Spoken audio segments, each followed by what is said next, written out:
What is your American dream? My American dream is we all get along and love each other. My American dream is for my grandchildren to have all the opportunity that they should have, fulfill their own dreams, and be fully American citizens. My American dream is peace, humanity, and justice for all. My American dream is for people of all faiths, colors, religions to come together and to rebuild a system so that it works for everyone. We'll all come together and become the democracy that we really are, and the strong, caring people that we are. My American dream is no poverty, that young black men shouldn't get shot. My American dream is that we can be a wonderful, colorful, diverse America, that we just all love each other and accept each other as we are. My American dream is that every single American, every single person on earth is treated with the same respect and dignity afforded to everybody. Every single human on this planet should be treated with love and compassion. We continue to aspire to what I think we can be as a country, which is what the Statue of Liberty says we are. It's just a welcoming country that's a democracy. My American dream is a nation of immigrants that loves each other without any barriers of color, race, or class. Everyone has a right to the American dream. Groundhog Sam! Groundhog, someone is waiting for you in the conference room. For me? Ooh, okay. Oh, someone's come to see me? Nobody ever comes to see me. Ooh, I wonder who it is. Oh my goodness! Wow! Hey, Groundhog Sam, I'm your biggest fan. Can I get your autograph? You came all the way to Spar Bernstein to visit me? I did. I came all the way here to see you. Oh my goodness! To my biggest fan.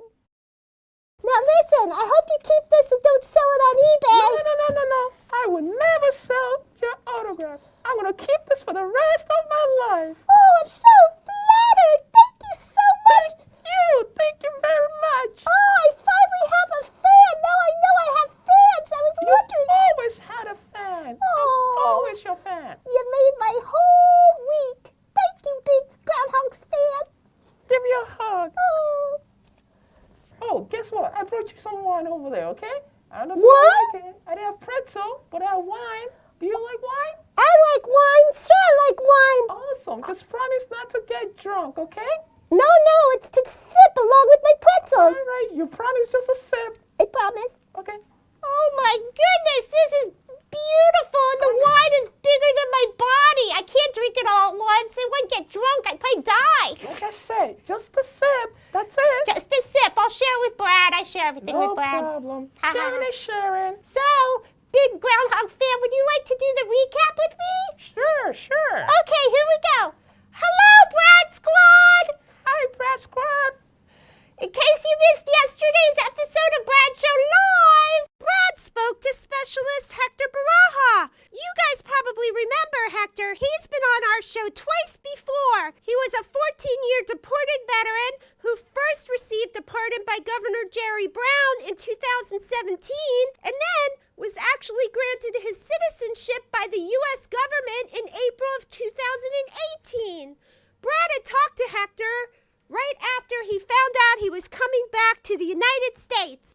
And now, a year later, he checked in with him again and found out that Hector is still working with the Deported Veterans Support House in Tijuana, Mexico, that he founded to help other people like himself. And now, he's traveling around the world helping other deported veterans receive their VA benefit. Hector is amazing. Go, Hector!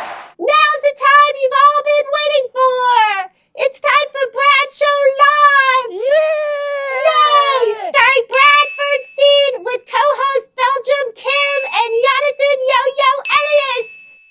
Enjoy. Yeah! Hey, go Brad. Go Brad Squad. This is so exciting. I have a fan. Ooh.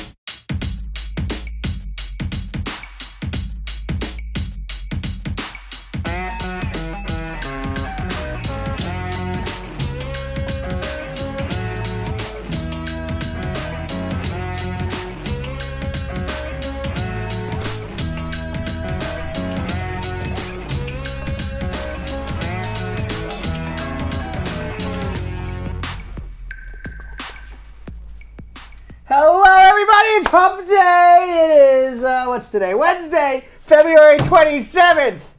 And the biggest screw of the day was by Michael Cohen on Donald Trump. But I'm pumped. I got to give that, by the way, to Jilly. Jilly Bean gave me that line. I have to give credit where credit is due. And Belgium, Kim, Yonathan, Yo-Yo, Elias, what's going on? How are you on Hump Day today? Great. I wore my pink. For Hump Day? Yes. That was for us? Is that just for Hump Day? Yes, absolutely. And Belgium, Kim, you're wearing your black for Hump Day. My black and burgundy, Brad. Your black and burgundy for Hump Day. What does that stand for? Killing it? Killing the game. Exactly. And you got your hair up in a bun. I do. Just so in case you break into a deep sweat. You never know. On Hump Day, all right? I do go work out on Hump Day. It's true. How did you know, Brad? I don't know. Just maybe just conversation would get so steamy you would just start. I don't know. Thank God I've got it all like sprayed back. I don't know, you guys. You may see some flyaways by the end of the night. I don't know. Just the thought. And by the way, everybody, I would be neglectful to tell everybody. What's up, Brad Squad? Say hello to Dawn Harriet. MGM. Thanks for the good job you're doing. I don't know if MGM is a man or woman, but has a Mercedes-Benz logo. Okay, I dig it. We have no idea who that is, but thanks for the good job. Tamika Nelson, how are you? Carol Anderson, the Tiger. Marge Higgs saying hello. And Cece Mitchell. And who else is here? Unique, Terry Unique. Who's Unique, Terry Unique?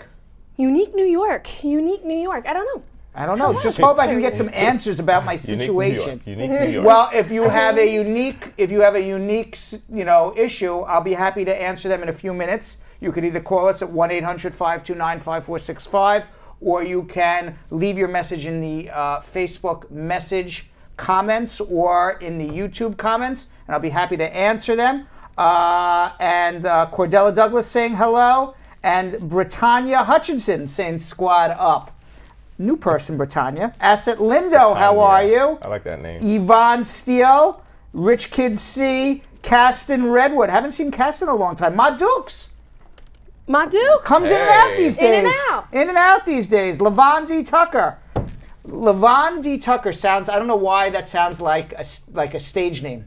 You know? It's a good, it's a good, What kind of artist? Like she's like a dramatic, Broadway play. We're like an opera singer. No, like a Broadway play. Okay. Levon D. Tucker? Yeah, give me a name of a Broadway play.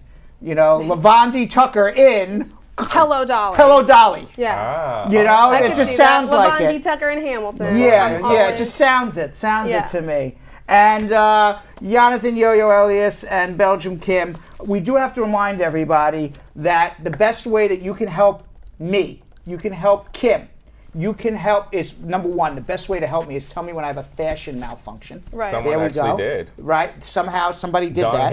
Dawn Harriet, fashion. Fix your collar fashion. crying out What, loud. me and Janet Jackson, right? Right.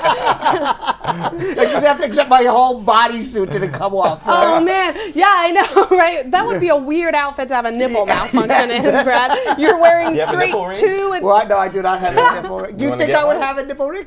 Hey, you never know. If anybody, let me ask you a question. That's true. You never know. All right, here we go, Brad Squad. Here's the poll of the day. Okay, because we really have no idea. I've never actually seen you topless, right? Okay. And I've never seen Yo-Yo topless, and maybe none of us have nipple rings. Actually, you guys have seen. We've seen Yo-Yo topless. I've never seen Yo-Yo topless. Grand Hustle. Grand Hustle. Oh, okay, well I didn't see that episode then. But if you had to take a guess, who would have the nipple ring?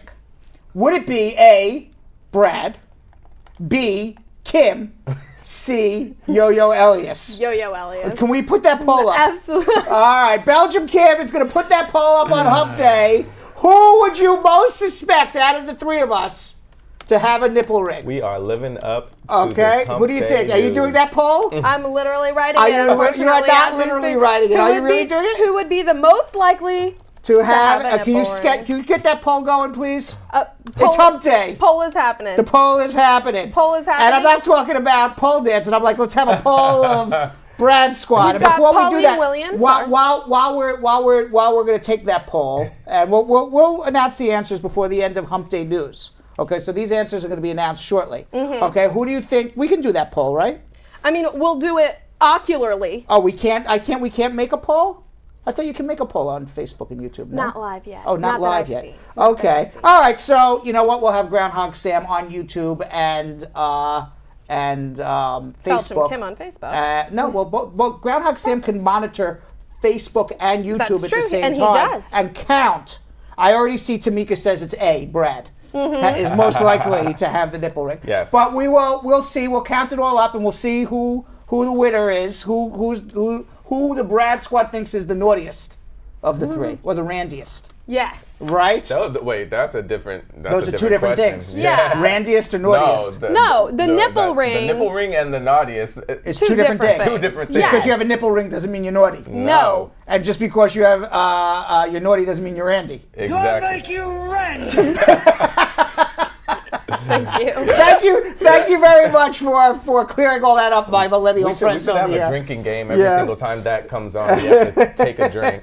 But before we get into our schmooze and then our Hump Day News, Belgium Kim and Yonathan Yo-Yo Elias have to share something with you, which is how you help us by giving us a little thumbs up, a happy face, a laugh, by sharing your link in Facebook Messenger, by sharing on YouTube your link in your WhatsApp groups, by making comments, telling us what you want to hear from us, telling us your opinions. Belgium Kim and Yonathan Yo-Yo Elias, tell us how to do it all. Absolutely. All right, everybody, please, you already know that we want you guys to share. So please share to pages, share to groups, but most importantly, let's all share to somebody or a group in an instant message, so into someone's inbox. And also, please like the video. Press the like button, the love button, the laugh button, the wow button, anything that you feel from our stories or anything that we're talking about our nipple rings. Hey, throw a laugh up, all right? Throw a yes up. What are we going to do on YouTube? And on YouTube, you guys are not off the hook. You're going to hit that button. It says share. And what you're going to do is copy the link to the show. And you're going to send it into WhatsApp messages. You can send it via various text messages, however groups you use, whatever messaging app you use to communicate with all your people. And don't forget to make sure to hit that subscribe button and that little bell next to it so you get all of the good information about when we go live. Yes. Haha. And now, we're going to be going to Schmoozing with Brad. There we got it. I forgot we were doing that. I forgot we were doing that. It's all right. All right, so happy Hump Day, and because I thought this made me laugh, the biggest screw of the day goes to Donald Trump. Yep. By Michael Cohen. He testified.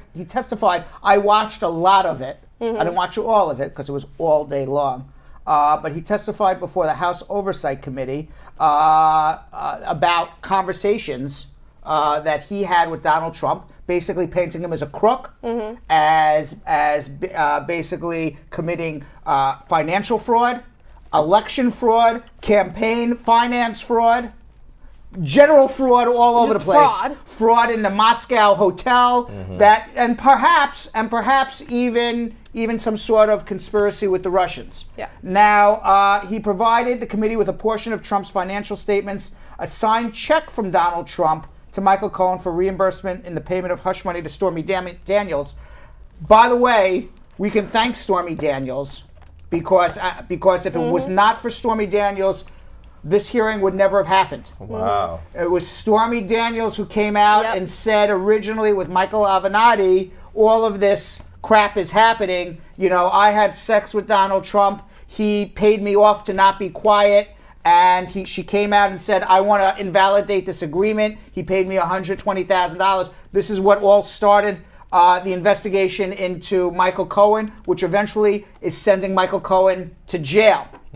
Now, part of, and by the way, Jilly Bean. Yeah. I got to give her props again. Of course. Not only for the funniest line of the day I heard. Of course. But I remember a year ago, she did. She said, Stormy Daniels is going to take down the president. Wow. She said it a year ago. this Jilly Bean is She a did, smart. and she has been doubling down. She is a smart little bean, that Jilly Bean, right? And here we are. And here we are. So he also testified that Roger Stone, who is the guy who is alleged to have been in contact with WikiLeaks founder Julian Assange, who ultimately leaked the 30,000 emails from the Democratic server, email server, the day after Donald Trump was in the video with Billy Bush, saying that he basically touches girls' peas whenever they want. Right. And what was interesting is that Debbie Wasserman Schultz, who is the head of the Democratic National Committee, part of the leaked emails, which I never read, but I only heard about, because nobody's ever actually read any of these emails. Right. Part of the leaked emails was emails from her conspiring with Hillary Clinton to knock off Bernie Sanders from the Democratic ticket. And now she was on the committee actually questioning Michael Cohen. I'm really surprised by that. Yeah. Now as far as high crimes and misdemeanors by Mr. Trump, there's nothing bigger, higher crime and misdemeanor than basically committing fraud in an election to get elected president of the United States. Now, if he was aware, Donald Trump was aware of and participated or conspired in the WikiLeaks sending out the 30,000 emails and was aware of it, then that is not only fraud in the election, it's also accepting a gift of value. There is a value in that gift by having released 30,000 emails to the world. It's a gift that he would pay millions of dollars probably if he got for free. Right. And that's also a campaign finance violation. Now, if it's found out that he actually knew and told Stone to go make sure that these emails are leaked by Julian Assange and was aware of this all ahead of time, it's a conspiracy to commit all of these crimes. Because you don't have to have even just to be in conspiracy, you just have to be part of the deal. You don't have to be the guy, the head, John Gotti dude. Right. Okay. 100%. So, and that is a felony. That is high crime and misdemeanor to be impeached. Yep. Now, 3 people were in the room. Okay. 3 people were in the room. Okay. Who heard this conversation. Yeah. Michael Cohen. Yeah. Roger Stone. Donald Trump. Question is, who do we believe? Okay. Do we believe Michael Cohen, who is convicted of previously lying to Congress, but now, in my opinion, has no reason to lie anymore? He's not protecting anybody. He's going to jail. Some people would argue, well, he has a reason to lie because if he comes and tells the truth, maybe he'll get even a reduced sentence, which is possible. So is that not what the deal is? It's no. The deal is he's going to jail for 3 years, but he could always go back and say, look how much more I cooperated. Right. Would you reduce my sentence even more? Gotcha. Okay. There's also possibility, which the Republicans brought up, that he's doing all of this for his own gain because after he gets out of jail, he's not going to be able to make any money. So if he does this, he keeps himself in the limelight. People are interested in him. So maybe he gets a book deal. Maybe he gets a movie deal. Maybe a made-for-TV movie. Who knows? Right. So, I mean, there is incentive for him to come out. Now, is there incentive for him to lie? No, because if he's caught lying under perjury, okay, then his 3-year sentence goes to 10 years, 12 years, whatever it is. Right. So I think his disincentive to lie is much greater than his incentive to tell the truth. Wholeheartedly agree. Okay, now we look at Roger Stone. What's his incentive to say, hey, none of this happened? Well, he wants a pardon from Donald Trump. Yeah. Donald Trump may have already agreed to pardon him. Yeah. Okay, we don't know. He's saying none of this conversation ever happened. He never was in touch with Julian Assange. He never told anybody to have these WikiLeaks be sent out. Yet he is now under indictment by Mueller for lying about this. Right. Okay, we will see ultimately if he's found guilty of it or not. Or does Donald Trump, who says, I have no reason to lie, it never happened. Who do we believe of the 3 liars? Cohen. I would think so. And he seemed pretty sincere today, at least in my I mean, he seems sincere, but like you could definitely tell he was trying to rile up the black people, you know, with a lot of the stuff that he was saying. I mean, of course it's true, but like to start with, like the heavy hitters, you know that he was really trying to, you know. It was a political hit as well as a. Right. It was multiple from multiple things. Absolutely. But the thing that just pisses me off is he just kept on saying, yeah, but I was still working with him. So it's like, you're not invited to the cookout just because you're telling on Trump. Like, I still despise you as well. That was my kind of issue with it, was that we knew that the Republicans were going to just question his credibility the entire time, and that's what they did. Yes. But the Democrats many Democrats, everybody only had 5 minutes, spent a fair amount of their time being like, thanks on this road to redemption, and we appreciate your leadership on this road to redemption. No. We don't. No. We do not appreciate this. I'm glad you're apology. talking now, Right. but you got no reason not to anymore. Right. I appreciate that you've appeared voluntarily in front of Congress, but you're still going to spend 3 years, and you spent 5 hours today talking about how you spent 10 years making the wrong decision every day. Like, it doesn't make you a hero that now you have a change of conscience because you're about to go to federal prison for 3 years. Well, it makes you a bigger hero than saying, you know, like what Manafort is that for sure. none of this happened. I'm still innocent and Trump did nothing wrong. Absolutely. It makes him a bigger hero. It also makes him a bigger hero because perhaps, we don't know yet, but perhaps this is the first, and we can go back in a year from now and say it was the Michael Cohen hearing that brought down Donald Trump. And if that is the case, and we don't know what will happen, but if that is the case, then I think you would be saying something different. Yeah. That he is a man who made a lot of mistakes, but in the end, he did the right thing and he brought down a president who doesn't deserve to be president. Yeah. We'll see. I hope so. I hope so. You're right. I don't know. I hope you're totally I don't right. know. Yeah. You know, because history hasn't been written yet. Right. History has not been written yet. But you took offense to that he came out originally and said that Donald Trump is a racist. I didn't take offense to it. How did you feel when you heard that? It really pissed me off. Okay, I mean, so you were angry. So then you did take offense to it. Well, yeah, but the fact the not against him. The only thing that I did not like I said about him was the fact that it was almost like I felt like he was trying to get some kind of support from us just because he was coming out and telling, you know, all of this truth.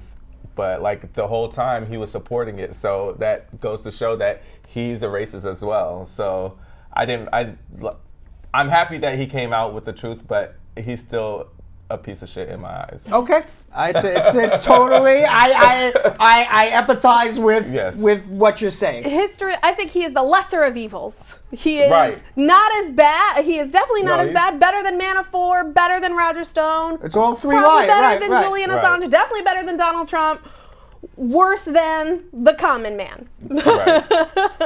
Okay. And in other news besides Cohen, the House voted to block Donald Trump's national emergency declaration. It now goes to the Senate, where it must be voted on by the Senate. What I read this morning is that there's at least 3 Republicans who will vote in favor of it as well. And that means one more Republican. It will pass the Senate, and it will have to go to Donald Trump's desk, where he will get a veto power over it.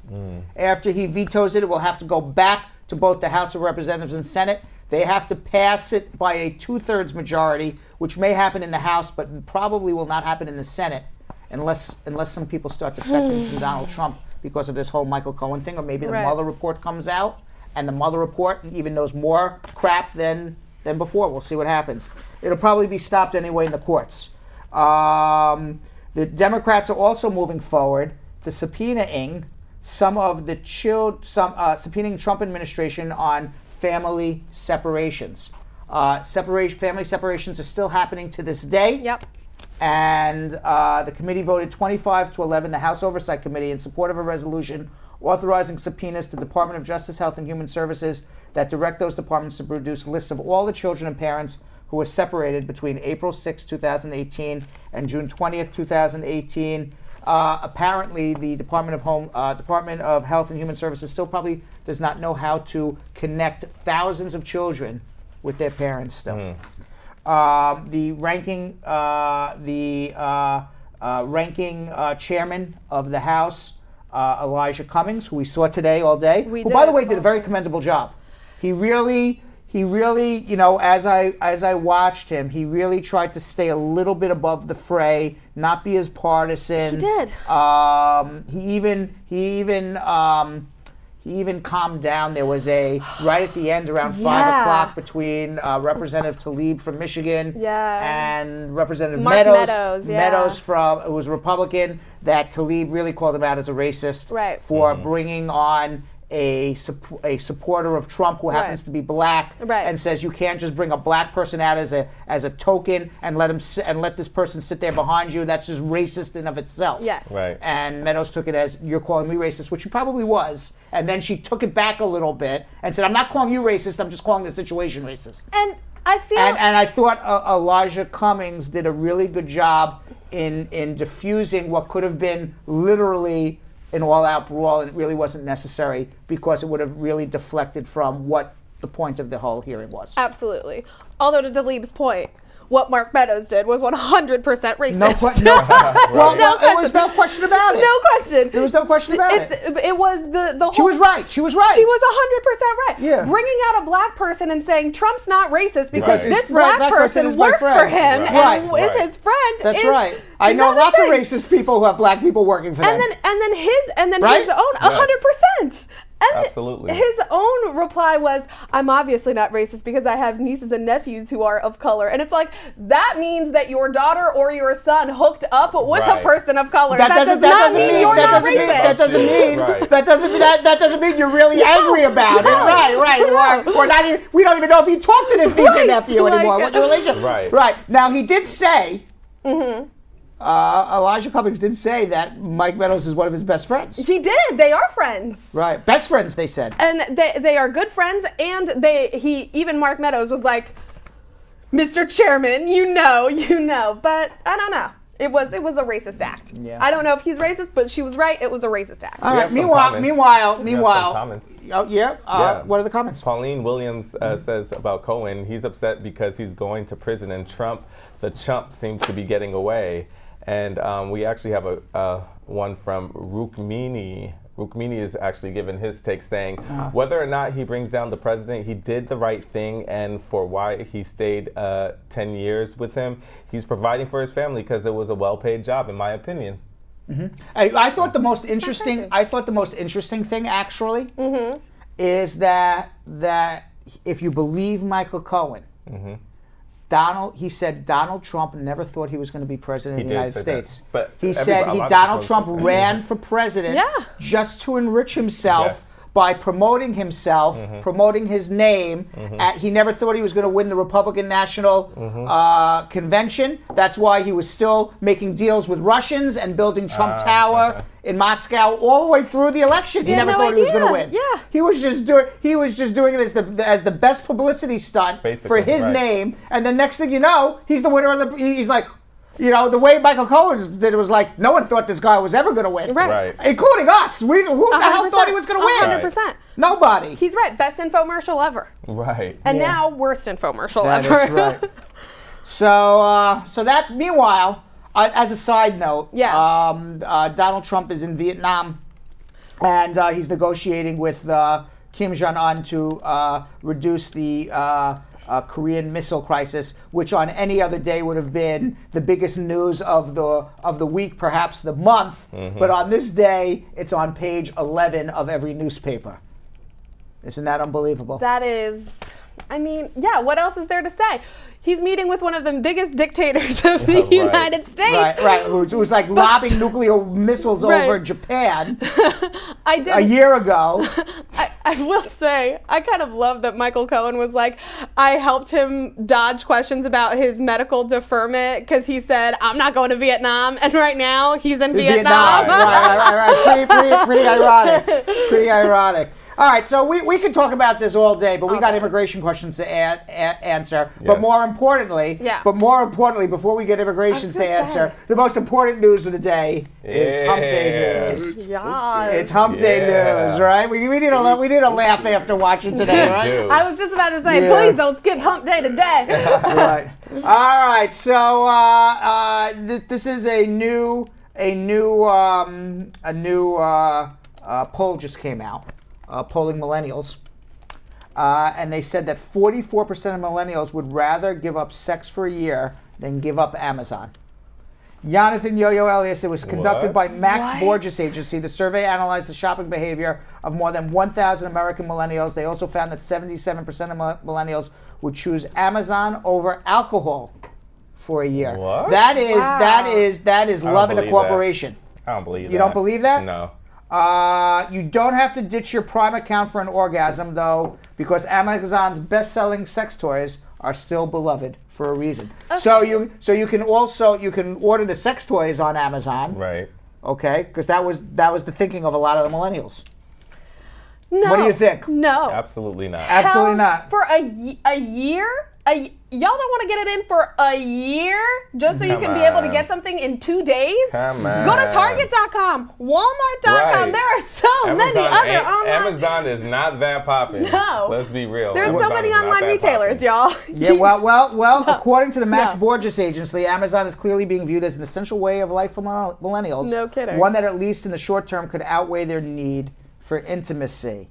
Now, I don't know if this is a play on words or not. I don't know who wrote these cards. Okay, but I have no idea. This could be a play on words, or maybe it could be an innocent mistake. Okay. But it says, keep your deliveries coming with these 7 sex toys in your life. But I don't have the list of sex toys. Oh, no. There's not one of these sex toys. I don't know. Where are they? It just says that was the last statement in here. That was not a great last bullet. That's not a great last bullet. Whoever wrote that really dropped the ball on that one. They dropped the balls on that one. That is for sure. Now, do you think the person? First of all, we don't have the list of the top 7 sex toys on Amazon because it's not on my card here. But more importantly, I want to get down to the psychology of the person who wrote this bullet. Right. Did they really say? Did they really, when they wrote "keep these deliveries coming with these top sex toys"? Did they really? Was that Freudian slip, or did they really mean to do that? There it is. I think that's the answer. I want to know what Brad Squad. Absolutely. Would you guys give up sex for a year? Wow. I don't use Amazon that much, so it's not that big of a deal to Tamika me. said she's not getting any. Oh, Kevin's in Jamaica. So he's not going to be there for a year, though. Man, Abigail said, I love my Amazon Prime, but you love Amazon Prime, no sex for a year? That's that much love that you have? I don't know. I personally, I'd be like, "Where's the delete button? I'm taking the Amazon off." Absolutely. Amazon's coming. It's not even a thought. Amazon's coming off my phone immediately. And it's not like I can't order this stuff anywhere else anyway. Like, it would have to be a good amount of money that you would have to pay me. It's not no Amazon account. Right. How about this? Like, you don't eat for a year or no sex for a year. That's like a necessity. I'm not going to tell you something. I'm like, all right, I'll think about it. Right. You know? I still would I'm going to have to think about it. All right. It's a hard decision. You would literally think about it? Yeah, because I've seen Survivor. I've seen Survivor. They fatten up right before. Okay, and I'll just get fattened up, like a bear in hibernation. That just goes to show how much Bradley loves sex. Yeah. Meanwhile, I have an update on the micro penis because everybody was very. Oh my God! Everybody, if you remember, yes, we have an update on the micro penis. Okay. If you remember, last week, was it last week or 2 weeks ago? It was last week. It was last week. There was the person who had the 1.5-inch penis, and we had the debate whether or not that was fair that the wife didn't know about this. Yep, that is the penis. Oh my God. We didn't know whether the wife was it was fair for the wife to have not have known about this man's micro penis before they got married and they weren't able to have sex. Right. Okay, so now I have an update. What do you think the update would be, Yonathan, by the way? That she divorced him. She divorced him? Let's hope so. All right, well, it's just getting worse. You're right. It's just getting worse for the newlyweds who didn't discover until their honeymoon that the husband had 1.25 inches. Oh, I said 1.5 inches. You gave him a quarter. I gave him a quarter. 1.25 inches. And a quarter. 1.25 inches long micro penis. So after the wife's Reddit post went viral, the husband found out. The husband found out, the micro penis husband found out that she was writing about him online. And even though he would be incredibly difficult to identify unless you saw him in a gym, the anonymous woman The husband is now threatening to sue his wife. I knew it. For defamation of character. He's suing her? Yes. The anonymous woman had initially opened up about the issue to ask Redditors for advice, wanting to know whether he or she justified. And as a reminder, 2 weeks ago, she explained that they hadn't had sex before tying the knot. If you remember, this is what the original post said. Right. The original post said, so we only dated for 6 months. We've been engaged for another 6 and just got married on Saturday. I literally just got back from my honeymoon a couple hours ago. My husband isn't religious. He just says he's old-fashioned. We got close to fooling around a couple times, but it never went far. I tried, but he always stopped after it went too far. Anyway, fast forward to now. Am I the a-hole for reading into this and being upset that I waited until my wedding night to find out that he's not old-fashioned, he just has a micro penis? Right. So with its popularity, the Reddit story went viral. Right. And now her update says, my husband saw my post and says he wants to leave me and sue me. Says he wants an annulment. He wants to leave me? Yes. So is she not trying to leave him? No, she's staying.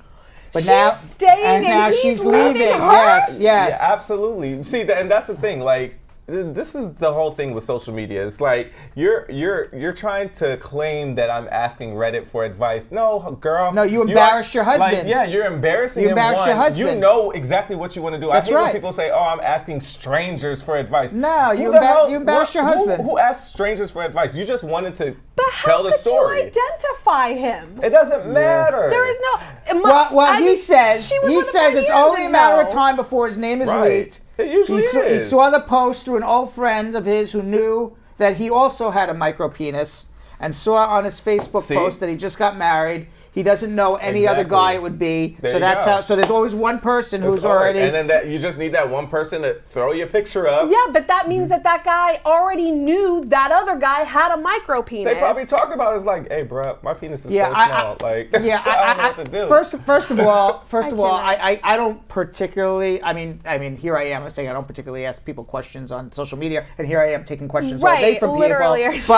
But at least it's different because you know I'm an expert in this. Right. And you've watched me day after day after day and know I'm an expert. You're literally asking an absolute stranger who can be a maniac what to do in your life. You're doing it to get a reaction, correct. And that reaction is people laughing. Right, and you're opening yourself up, and you're opening your husband up for ridicule. You think she was looking for advice? Absolutely, I think she was looking for advice because I think From that I would strangers? look for advice. I think that you don't want to go to your family or your friends because then you have to tell your family or friends, "Hey, my new husband, I had no idea, but he has a quarter." Why are you looking for advice when you know know exactly? She doesn't know. She could be with him. These because people she are loves regular him. people. They are not conditioned. They're not. Let me say this. Educated to give you advice. You go to a therapist if you want to talk to somebody. Let me give you some facts on micropenis that may add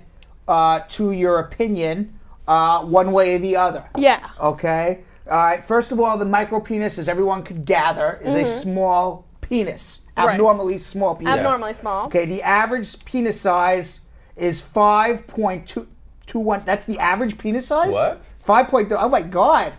I don't want to say I'm enormous, but I can't be. That can't be. There's the outliers, Brad. There's the outliers. I'm not an outlier. No, I'm saying the 1 1/4 inches really bring it down. The average, well, not in America, that's for sure. I don't know where they're measuring this. But not in America. So, but they say the condition is very rare. Would you say 5.21 inches? That's small. That's small. That is small. Average. Yeah.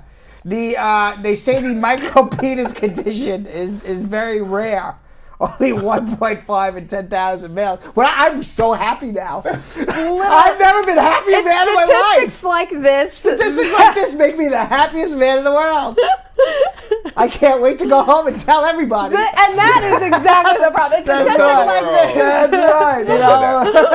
That's right. Statistics like this that give me a big ego. Watch out, everybody in Brad's address book tonight. Unsolicited dick pics coming your way. No. We're drawing the line. Come on, draw the line. You will get a factoid. All right, so now this is what may change your mind about Mr. Micropenis. Yeah, okay. There are things he can do that he can grow his penis. He could have a successful penis surgery. Uh-huh. He could also take hormone therapy. Okay. Both that would grow his penis to not be 5.21 inches average, maybe a little under that, but still enough to be able to have a sexual relationship with this woman. So there are things that this man can do with discussion with his wife about these are the things, I'm sorry that, I was embarrassed about it. You have to be a little empathetic to micro penis man. Absolutely. Okay? That's what I say. Because, there has to be a little empathy. Put yourself in the shoes of micro penis man. Exactly. Okay? If he came out to you, Belgium Kim, and says, by the way, I have a 1.5 inch penis, will you marry me? Most likely, you would say, no. How could I marry you? I can't have a sexual relationship with you. 100%. That's not true. Okay? But even if you said no, that's not true. Okay? If you're being empathetic to micro penis, okay, in all of the bags of possibilities, when he says to Belgium Kim, will you marry me? I have a 1.25 inch penis. On the top of the list of possibilities will be, no, I can't marry somebody who I can't have a sexual relationship with. Wait. So I can understand from an empathetic standpoint why he would. Now, was it wrong to do? Absolutely, it's wrong to do. I'm not saying I'm not justifying what he did. I'm just saying I'm being empathetic to him. Oh my God, so now, and Dawn Harriet says he has no control over it. Okay, but he had control over to have the discussion. But I'm empathetic to it. Okay, but now there was choices that this woman could have made, Mrs. Micropenis. Okay, Mrs. Micropenis could have had a conversation with Mr. Micropenis and said, what things can we do medically to fix this? And she did it. Instead, she went to Reddit to embarrass him. Exactly. No. That's how I look at it. No, because he took the decision and the conversation away from her. First of all, I find that people who go on Reddit or people who go on forums, that's the beauty of the internet, is crowdsourcing from other people's experiences. So maybe other people commented and was like, girl, my man has a micro penis. This is how we work around. Relationship is not over. And maybe that's the advice she was looking for. Also, people look for advice from everyone all the time. And Shauna Pert has a great question. What? She said, so Brad, wait, legally, can he actually sue her, and would he win even though she never called out his name? And all she said, I'm adding this, all she said was we went on our honeymoon and he has a micro penis. You can sue anybody for anything you want. Okay? I can sue her and for anything. Yonathan can sue her for anything. Okay? You got to be able to prove that somebody knows that this person is, that there's a correlation between what she wrote to this person, that you would know she's talking about me individually. And there's no way that you would be able to correlate that. And I think a friend saying, I know you had a micro penis, she must be talking about you. How is that embarrassing to him? Because, assuming that's even true, the friend already knew he had the micro penis. So where's the correlation between somebody knowing it's him? You wouldn't be able to figure it out. Well, and is sharing truthful information? I thought defamation is if you share a lie about someone. That is also very right. true. So Sissa Mitchell said he can't sue her because she didn't lie if it's the truth and he actually has a 1.25 inch penis. That is also very true. So I would like for this man to sue her, and then when she says no, it can't be defamation because it's true, and he has to drop trow in a court of law, he will get his just desserts. desserts. How about if he has a 2 inch penis? Doesn't matter if it's a 3 inch penis. No, I'm saying then that's a lie. You're making it smaller. Right, yes. You took a full 3/4 inches away from him. Correct. There you go. Okay, Correct. So it's got to be exactly 1 1/4 inches as she has stated. not. She probably has not measured it. She probably is just saying it. And anything. And by the way, a good lawyer would go through that entire story that she wrote. Right. And anything that's not true, it doesn't have to be that 1.25 inch penis. It could be. It could be that, she found out on her honeymoon, but they found out the day before the honeymoon. Okay. Or he said this, or I said that. So a good lawyer is going to, And how do you even prove that like. I think they're gonna have a problem proving that anybody knows it's him. Right. Exactly. Find me a man with a micro penis who just got back from his honeymoon. The only thing I can find you is men who have gotten back from their honeymoons and then investigate. Well, Jilly's asking a very important question. In court, would they have to measure it to know? I guess. That's what I'm saying. I guess if that's part of, I don't think that he would whip it out in court. I think they would go to a doctor, and a doctor would come testify to something. Right. No, Brad. Yeah. I want there to be a table or a nightstand in his case out in the middle of the courtroom, and I want him to have to plop it out and then measure it. Well, in the ain't nothing plopping. No, I want him to dot it onto the table. See, now you've embarrassed yourself, bro. We wouldn't talk about this again had he not threatened. God gave him that. Like, he couldn't handle that. You know what I mean? So, meanwhile, in England, in the United Kingdom, I'm scared. This always happens in the United Kingdom. There was a porn shoot at a mini golf course that barely ended before the venue opened to the public. Porn stars, they swung into action with some over-the-top sex at a crazy mini golf course hours before it opened to the public, and this happened in the United Kingdom. Customers were shocked to find hardcore scenes had been filmed at the indoor attraction where they bring their kids to play mini golf. Extreme sex acts were shot next to a graffiti-covered novelty bus where partygoers would later sit at the wacky 18-hole mini golf course and cocktail. Oh, can you imagine? Like, my you go God. there. Can you imagine you go there with your kids and you're like, oh, let's get a hot dog before we go, and then they just had like some like crazy like orgy on this bus table? No. The porn movie is called A Proper Mess. And it starred, I never heard of any of these people. Misha Cross, Angel Long, Alexa Vika, and Lucia Love. They all sound like porn stars. They all sound like porn stars. You know why, right? fellas? Why? Because they might be porn They stars. might be porn stars. Okay, I was like, okay. So one, that was the customers who were complaining. You know. So one stunned customer said, I'd been to a friend's 30th birthday there, and it was brilliant. A few days later, I was sharing pictures of the night on Facebook when a pal sent me snaps of a porn film at the venue, and I was shocked at how hardcore this was. I guess you could go look up on Pornhub, whatever it is. Pornhub. Yep. What is the name of it? A Proper Mess. A Proper Mess. And so if any of the Brad Squad wants to go to Pornhub right now, look up A Proper Mess and see if they have this fantastic There's a film. trailer. There's a trailer there. There is a trailer. Right, to make sure you're over 18. Misha Cross, Angel Long. Okay, finally. I'm so sorry. Grandma about micro penis just said, I would love for him to have an erection when it's being measured and make a better case. There you go. He can. Just push hard, brother. Push hard. All right. What is this? What is this, Kim? It's like 3 pages of Falcon sex here? Oh, please do Falcon sex. Falcon sex. You don't have to, but I would really like you to. There's a video too. You're so lucky. In today's edition of what's Dirty Jobs, by the way? Have you never heard Dirty Jobs? No, what's Dirty Jobs? Mike Rowe, he like goes and does just disgusting jobs. He like goes in and cleans out his septic tank or like. Where's the scene? It was an old show on Discovery. It's on Discovery Channel? Yeah, I don't think. All right, so it may be still an existing show because it says in today's edition of Dirty Jobs. Well, no, that's just our Dirty Jobs. I understand. An obscure bit of trivia about falcon breeding has left thousands of Twitter's users disgusting and just generally confused. With several falcon species becoming endangered in the mid-20th century, falconers needed to get innovative to help birds breed. Enter falcon sex hats. Breeders now sometimes use these special headgear, which they wear atop their own heads, so that the male falcon will mate with them and deposit their semen. This is so disgusting. What? This is not a funny thing. What?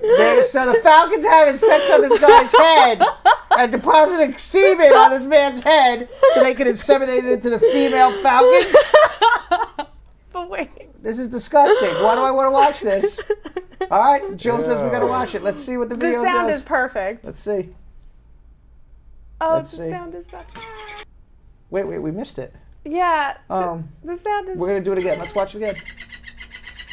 This is so gross. So he's the one making that sound. Oh, he's making the sound. He's making that sound so that the falcon is attracted. I'm not only disgusted, I'm concerned. I am extraordinarily concerned for mankind. I am concerned for man. Well, look at this guy. He's happy. It's a thing. It's a thing. All right. So this tweet racked up tens of thousands of likes and both alarmed and amused many people on Twitter. Of course. BD Fern Dalpa tweeted, "My Falcon sex hat brings all the birds to the yard." All right. At Ken Yu says, not pointed out the obvious question, but is there a specific reason for it being on their head rather than literally anywhere else on their body? Right. That's Why is it on their head? Why on their head? Yeah. Can you not set this hat on the ground? Like, Mouthy like Mad. that's bestiality. And by the way, Mouthy Mad Mom thought she could use it at home. I just want to buy one, wear it in bed, and my sexiest lingerie, just so the hubs will ask me, "What the hell is on your head?" And then you can say Falcon sex hat. Yes. All right. And at McHawk pointed out that Falcon sex hat would be a great band name. Good evening, Wembley. We are Falcon sex hat. Power chord, flute solo, pyrotechnics. And finally, at Subjective said, "Okay, so A, I've obviously never seen a female Falcon. They must look really weird. And B, who is the first person rocking an ugly knit who figured this disgusting act out?" Right? Who figured this one out, right? There is a real reason for it. Apparently, falcons born in captivity imprint on their human owners, and so they're not interested by other falcons. All right. So with that said, that's Hump Day. Yeah. That's Michael Cohen effing the President of the United States on Hump Day. Right. And of course, we want everybody to put in your comments about Hump Day, what you liked, what you didn't like, what you believed, what you didn't believe. I believe it all. I think it's all true. Right? I believe millennials would rather have Amazon than sex.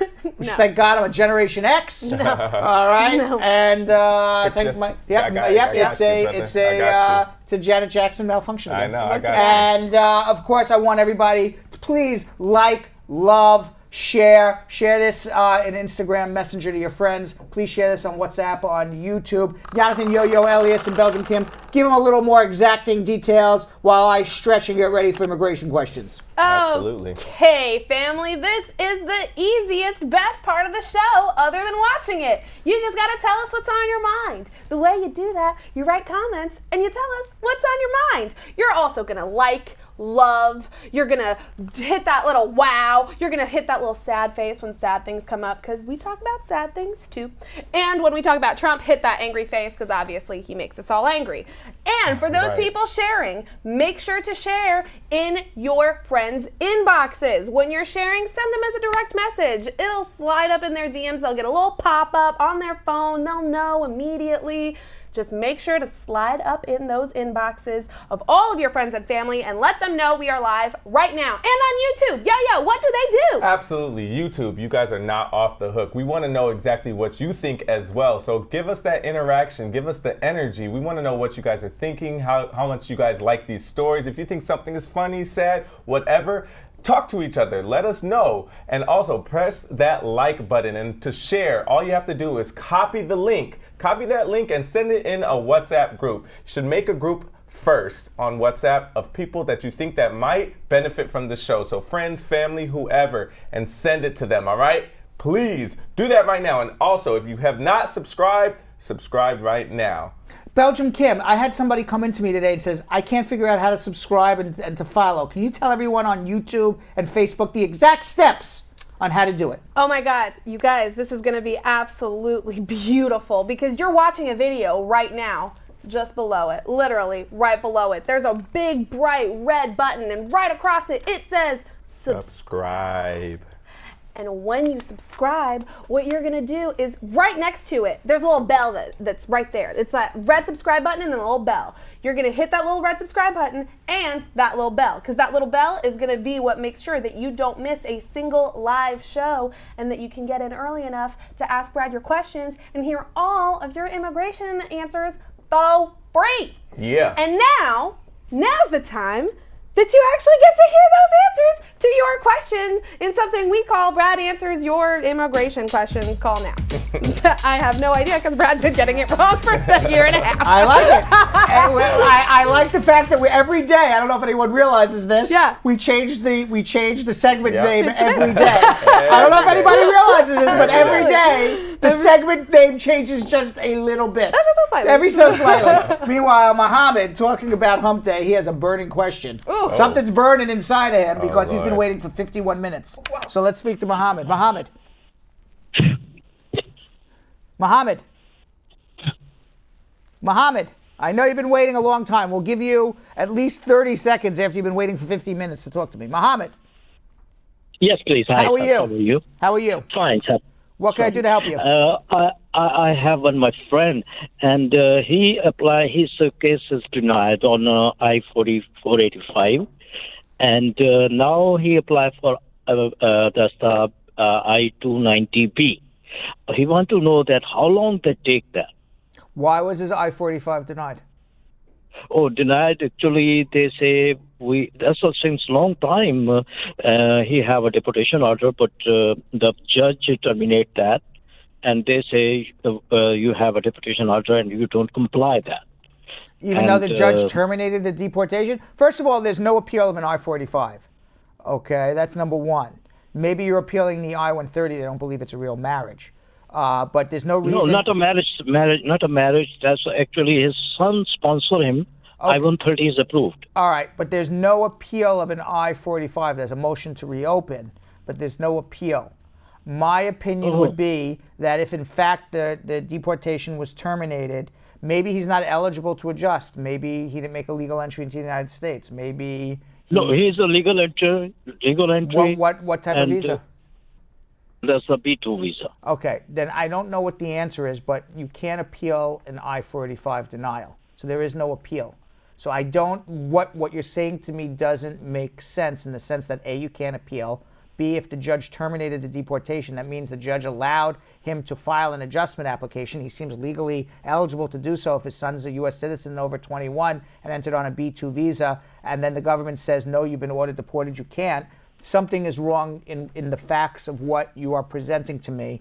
What I would suggest is if it's either you or one of your friends and you're in New York, guess what? I'm in New York too. Come see me because I don't have the answer. So hold on one second, right? Hold on one second because those facts don't make no sense, as Anna says, right? That don't make no sense. I don't think she ever said that, but I put those words. Never in her entire life. Never in her life, because that's not proper English. Correct. But I seem to put those words in her mouth anyway. Those are the words you use. Those are the words I use. I don't know why. All right, so let's go to Dorcas in Panama City. Yes. Dorcas. Yeah, good afternoon. I have an immigration question. What's up? I'm doing okay. In 2017, February, my husband filed for my daughter and her son. Then I haven't heard from them until 2018 in June when they requested to send a letter for my husband to go and do fingerprint. Okay? He went and did the fingerprint. After I did the fingerprint, in September they sent for my husband police record. I must go to the courthouse and get his record. Why? Because he did have domestic violence with his wife before I met him. That's his past wife. Okay, so I send in those documents. And who are you sending September, them to? Who are you sending them to? Immigration sent for those. This is you filing for your husband? My husband filed for my daughter in Jamaica. I understand. So why is your husband, who's the petitioner, why is his documentation his court records have anything to do with anything? That's what I want to know. And unless there was a sexual abuse. It wasn't. Okay, so then it has nothing to do with nothing. Right. And from September of last year, when I send it, they said they receive it, and up till now I haven't heard anything from them. How old is your daughter? At that time when he did it, she was 18 years old. Okay, and this is now 2013. 2019. I understand it's 2019. I said you started in 2013. 2017 I started. Okay, so even 2 years ago. Your daughter Yes, should be sir. here already. I don't know what you're doing, but I can tell you that whatever it is, it's wrong. Your daughter should be here in America already. All right? Of course, and you're waiting and you're waiting. Okay. So I can't wait tell you what to do. I can't say go do this or that because I have to see everything that was done ahead of time. Okay? I'm like a doctor who's going to say to you, lady, you need an operation. But I can't give you an operation until I see the x-rays. I need to see your file to see what you did because something is wrong. Okay? So if you want, you can have a consultation with me. I would review your records, see what you did wrong or see what immigration did wrong and correct it. I don't know what was done wrong, although this sounds completely wrong. Okay? So hold on one second. Once I see everything, then I can figure it out. All right? Sometimes I just can't figure it out just from words. Mm-hmm. Yeah. Okay? I wish I could. I can't. Let's go to Antonio in Oakland, California. Antonio. Oh, hi, Brad. How are you doing? Great. Love your show. Thank you. So I just have 3 quick questions for you. Yes. The first one is, me and my husband, we always file our taxes, but we haven't done for 17 and 18, which I called my tax guy today, and he will take care of it. Okay. And we have a trip next month. And you think it will be a problem for me to come back since I have not filed those taxes yet? No, as long as you have advance parole, you can come back. Did nobody? If you I have a green card. Oh, you have a green card. Okay. If you knew any, did you watch the Michael Cohen thing today, or hear about it? Not the whole thing. Okay. One of the things that is the biggest deal is what did Donald Trump put on his tax returns? Because most people believe what he put on his tax returns is a lie and he committed tax fraud. Nobody can see his tax returns. Why? Because they are private to him and the IRS and nobody else. And that includes the Department of Homeland Security. So if they can't see the president's, they can't see yours either. There's nobody can see nothing. Okay. All right? Sure. And and my other question was, just in case, because I make installment plan. I had an installment plan on my taxes, so I pay the IRS monthly. So when I went to my interview for the green card, I was already on that plan. Fine. And it wasn't a problem at all. So can I apply for citizenship not if you owe taxes? You're going to have a problem. How much you owe? I would say for 16, I owed them at the time $5,100. But I've already paid half of that, and I believe the 17 would be about the same. But I plan on this year making everything work, and I want to do that for sure. Okay. All right. Yeah. Just get your taxes up to date and then file your citizenship. So even if you're making payments, it counts against you, right? Yeah. It could go against good moral character. Absolutely. I see. Totally. And my last question is actually for a friend.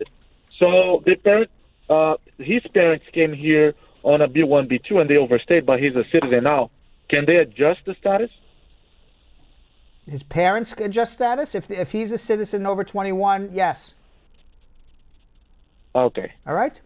Sounds good. Thank you, brother. I really appreciate that. Have a good one. Thank you.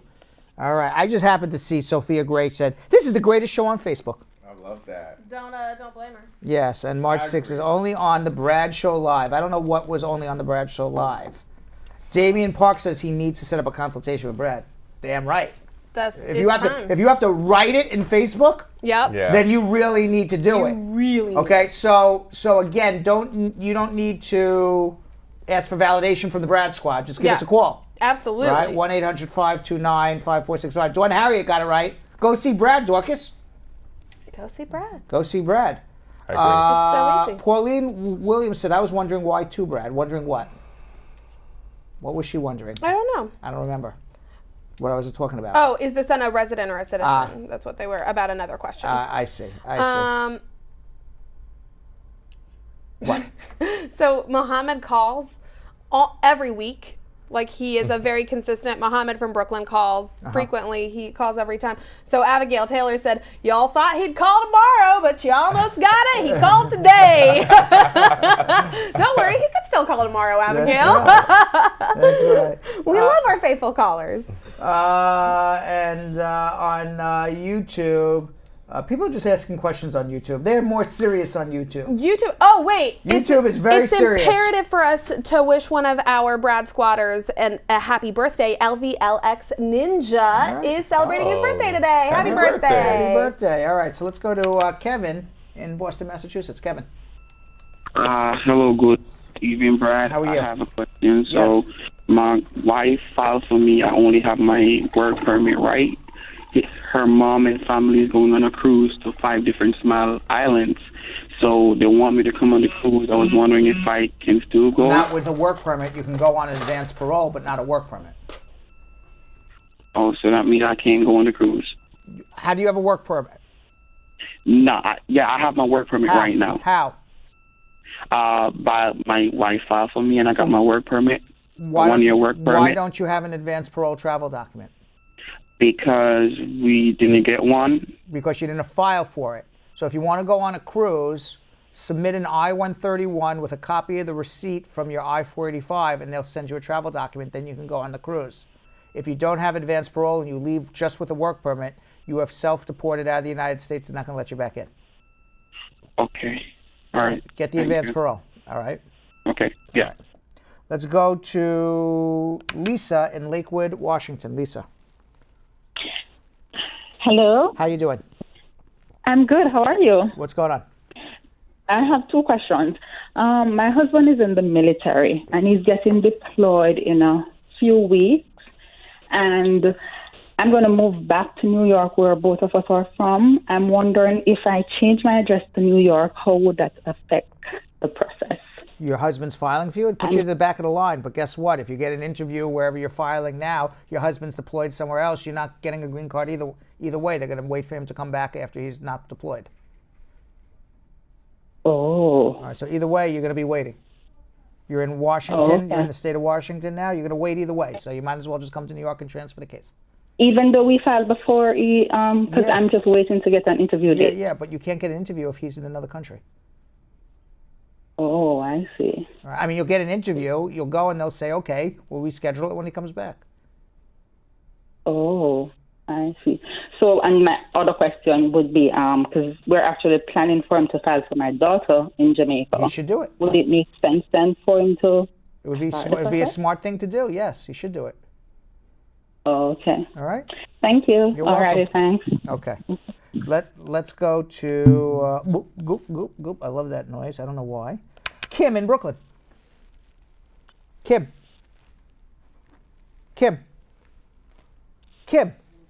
Hello. How are you? Hello. Kim. Hello. All right, we'll get Kim back. Meanwhile, I think I feel bad for Asset Lindo. Why?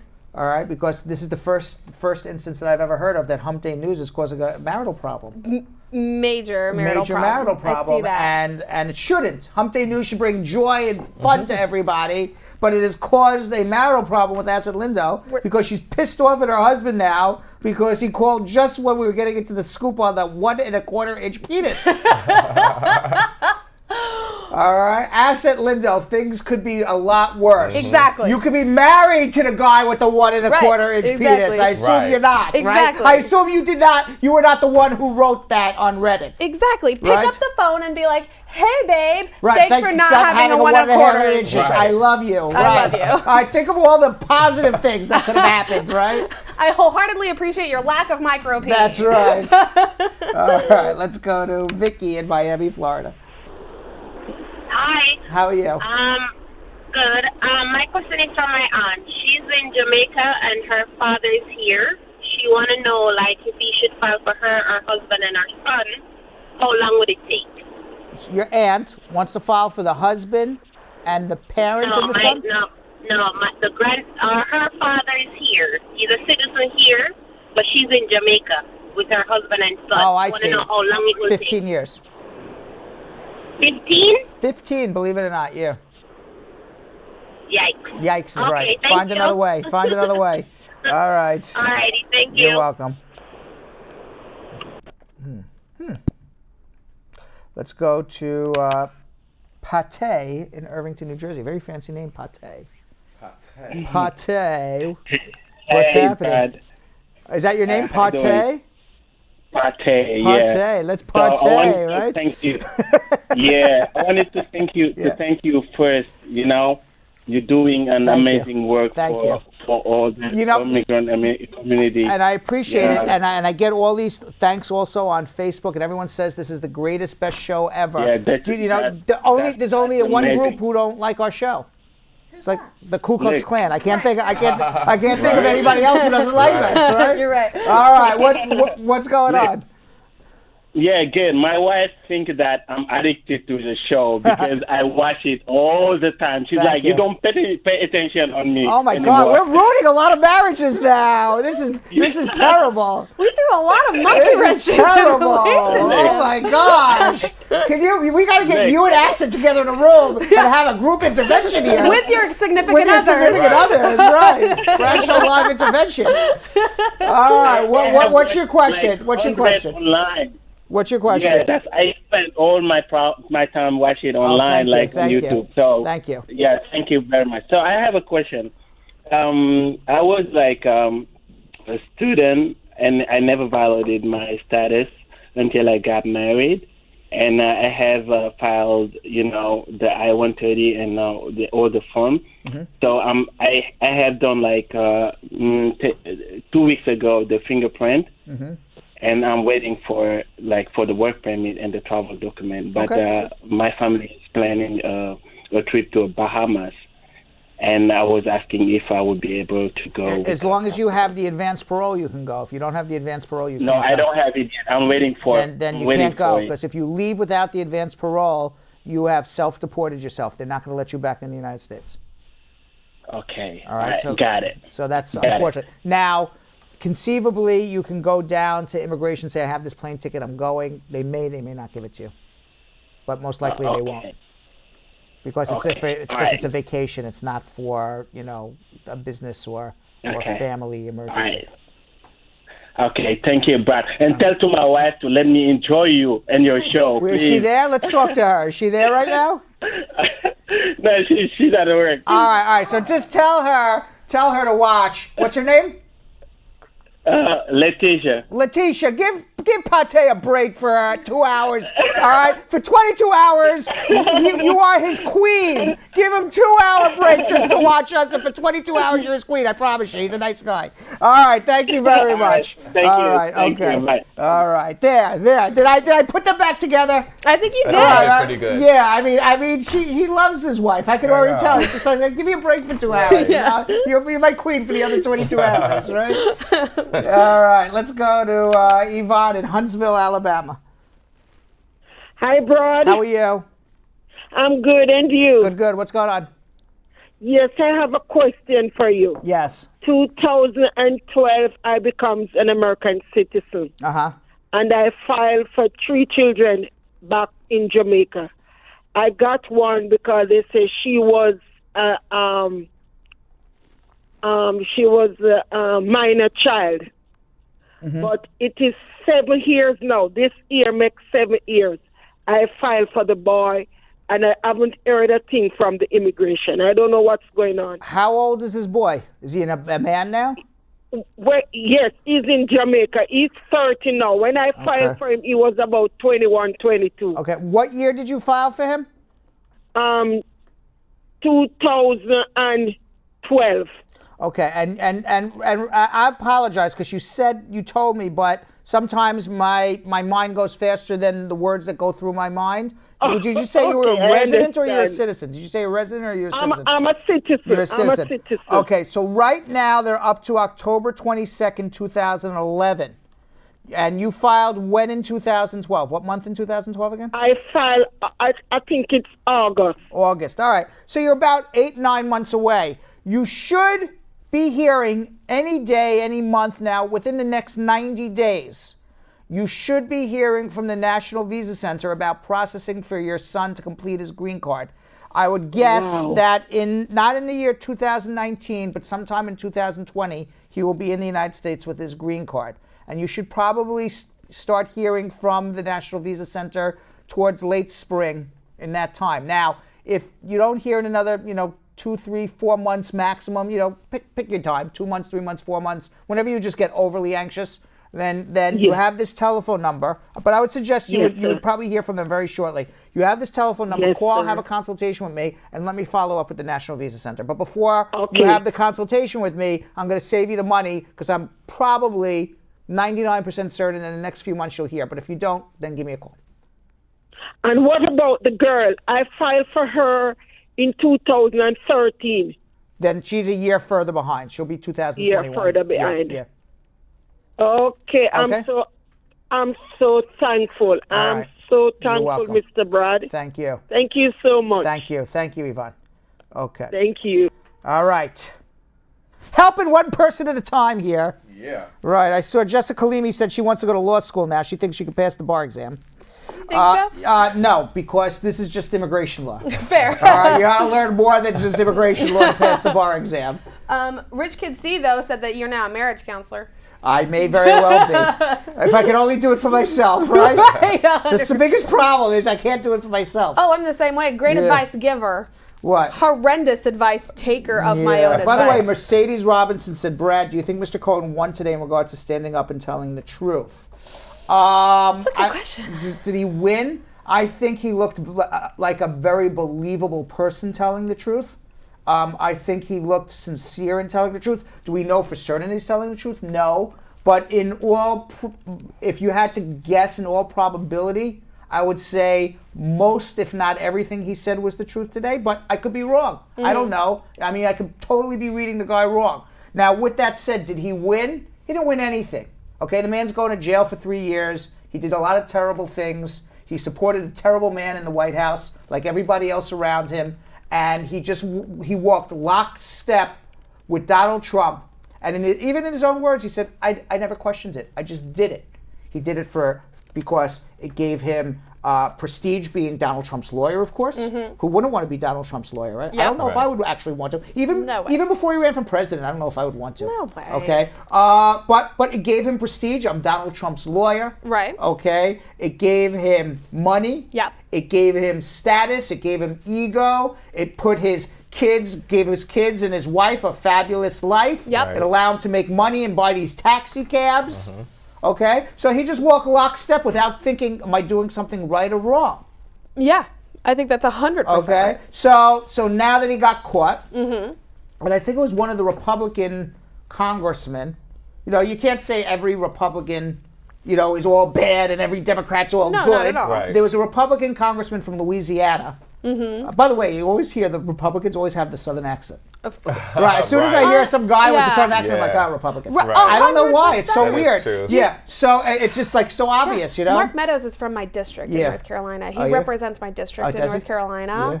And the second he was like, Mr. Cohen. And I was like, oh, no, Jesus. We've got the North Carolina in the house. Yeah. So anyway, there's a guy from Louisiana. I don't know his name. He said he was a former prosecutor. I never heard of the guy. But he said, but he said something. He said, every person who's a criminal, who's guilty of a crime, is always sorry they did it after they're caught. Yeah. Right. So he goes, I'm sitting here today listening to you saying, I'm sorry I did it, but it's after you were caught. Right. This would have been much better had Michael Cohen, never have been investigated. Yeah. Nobody, and he said one day, you know what I'm doing is wrong. Right. And he just goes to the authority and spills his guts. Right. Then maybe we would think differently of him. Okay? But as it is, did he win? No, the man's going to jail. He's forever, going to be known as Michael Cohen, the cheat Michael Cohen, whatever words you want to associate with him. There'll be words that are associated with him that I can't even think of right now. Yeah. Okay? Similar like Madoff. Okay? His kids are not going to be proud to say Michael Cohen's my dad. Okay? Madoff kids were never proud to say Madoff was their father. Yeah. They killed themselves, actually. So one of the Madoff kids committed suicide over it. Oh, my God. Yeah. So did he win? No.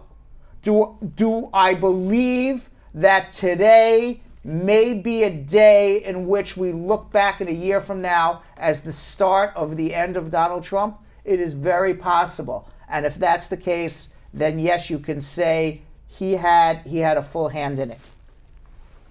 That's the best we can say. That's the best we can say right now. Lesser of evils. All right, let's go to Moya in Long Island. Moya. Hello? Moya. Yeah, hello. How are you? I'm doing okay. I have one question. I overstayed my visa with some notification. Do not AOS, COS, and whatever. However, I got married to a U.S. citizen. Will I have a problem with immigration when I file my paper? No. If you're married to an American citizen, you overstayed your visa, it's all forgiven. Even with the notification that was written inside it? What was the notification?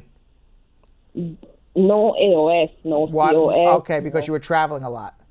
That was my, this time was my third time coming here. Yeah. Well, it's because you were traveling a lot. That's why they said it, and they thought maybe you were going to be adjusting your status or something. They can write that in the I-94, but ultimately it's the immigration officer who's going to have, at your interview, who's going to have final say in whether you can adjust your status or not. What I would suggest to you is to have a private one-on-one consultation with attorney, so we can, or whoever that attorney may be, because really what has to be determined is what was your true intentions when you came here to the United States? Was it to get married? Was it just overstay your time? No, Was it to get married? honestly, Because if you, I don't want to know, you're going to tell your attorney in a private one-on-one. You're not going to tell the world, okay?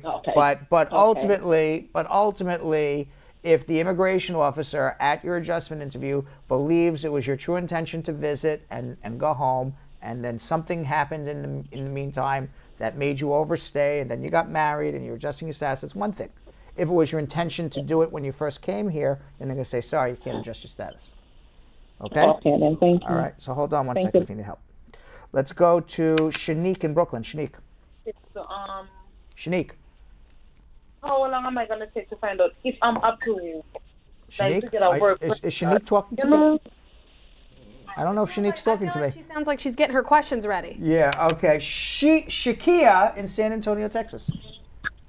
Hey, Brad and Shakira. Shakira. How many times have you heard that? I mean, that's the oldest, it's got to be the oldest joke to you in the book, right?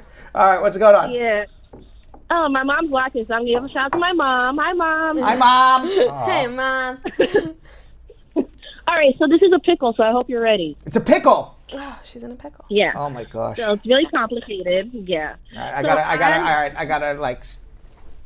Okay, now I'm make ready. sure. Yeah. Put your Okay. thinking cap on. Okay.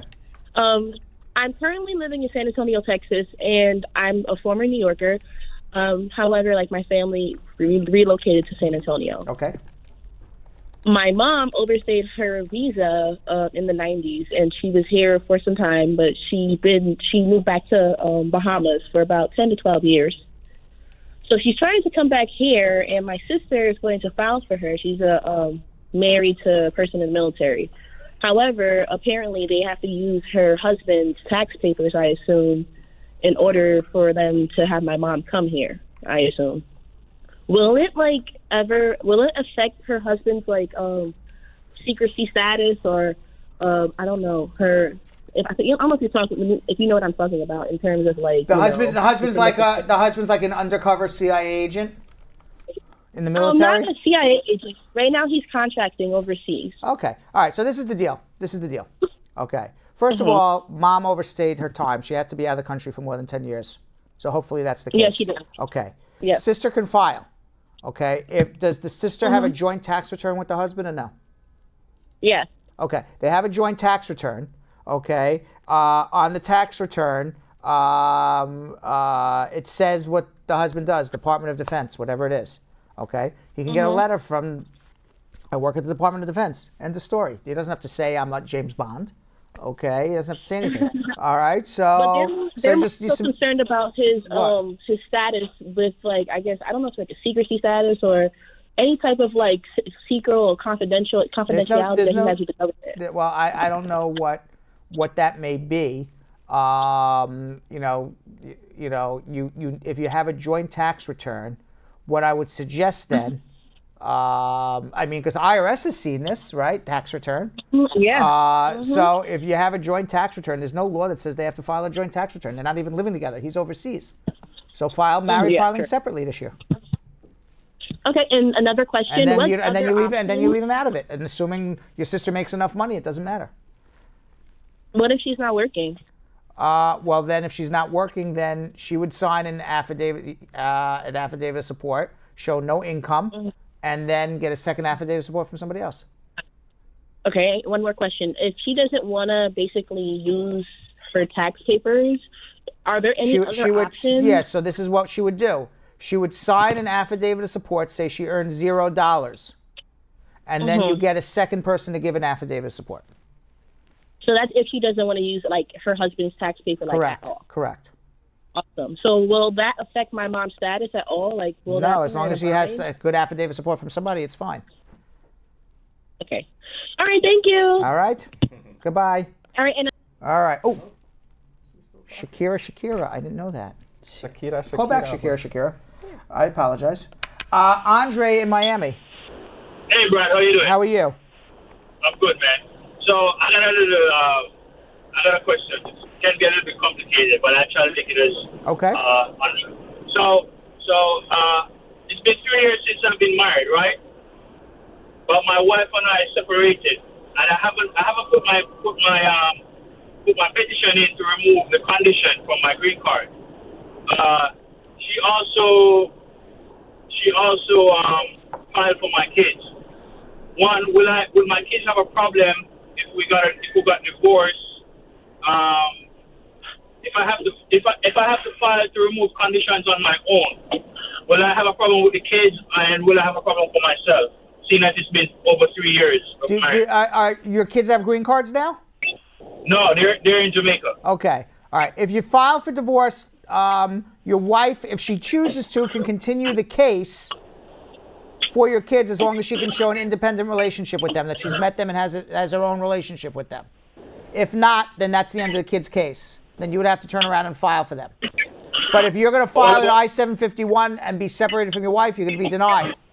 So you need to file. You either have to be living with your wife and file jointly, or if you're living apart, you're going to file on your own, either based on divorce or abuse. Okay. So we're separated. Like I said, so I can file on my own as what? No. Right now, you can, if you're separated, you either file on your own because you're going through a divorce, so that means you would start a divorce, or you file on your own and prove that you've been physically or extreme emotional abuse. Otherwise, you can't file on your own. But if you're going to file on your own, that's basically going to be the end of your kid's case. You should turn around and file for your kids all over again as a resident. So if I file on my own without my wife, then my kid's case is going to get thrown out? By your wife, you turn around and file a new one because you're getting divorced. And I assume your wife's not going to want to help your kids, and I assume she doesn't have a relationship with them. No, she has a relationship with them. Well, if she wants to help them and she has a relationship with them, she can continue if she chooses for your kids. Yeah, but she filed a petition already. She can continue to do it if she wants to. My presumption is that if you're going to file on your own, you would need to be divorced. If you're going through a divorce with your wife, she's not going to want to help your kids. But what do I know? You know, so hold on one second. You need a consultation. Let's go to Nancy in Atlanta. Nancy. Yes, sorry. How are you? Hello? How are you? I'm good, sir. I'm good. What's going on? I have a question. 2011, my husband filed for me for a green card. And they sent me the 2013 for me to do the 10 years. I did a 10-year for me to get the 10-year green card. I filed. And by end of 2013, they called me for biometrics. I did it.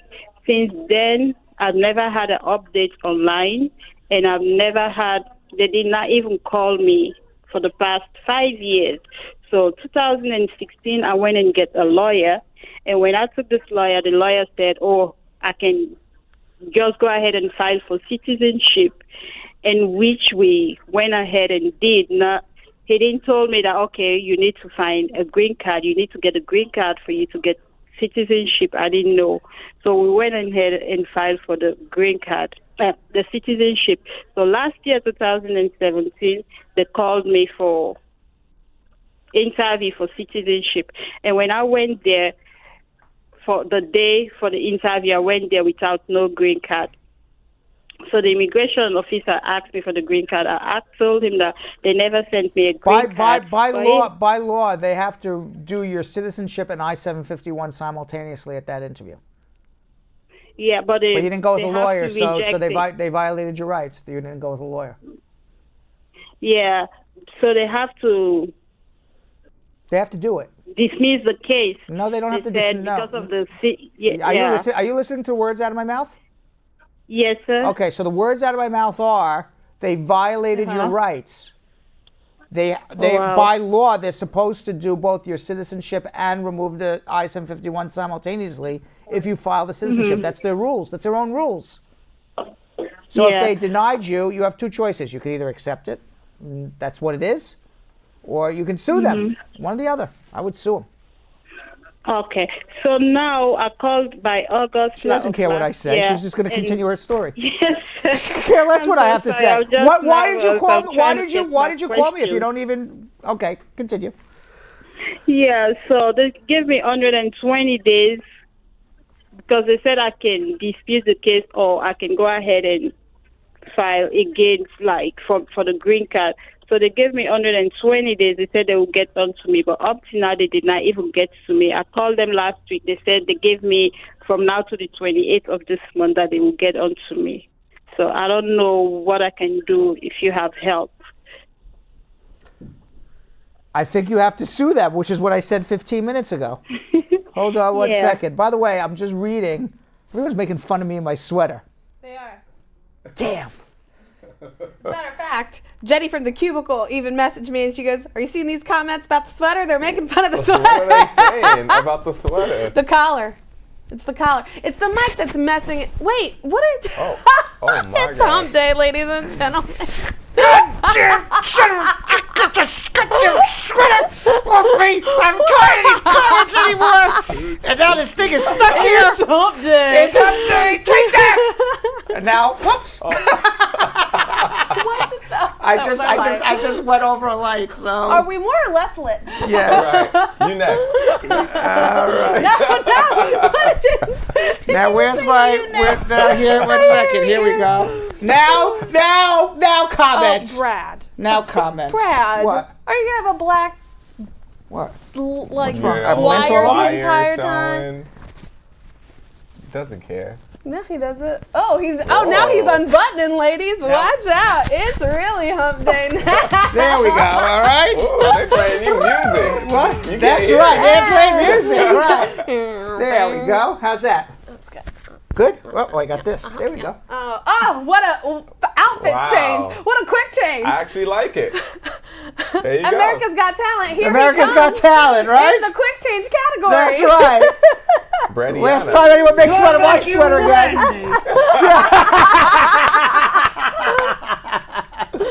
All right, let's try Shanique one more time. I got to answer an immigration question. All right, Shanique, how are you?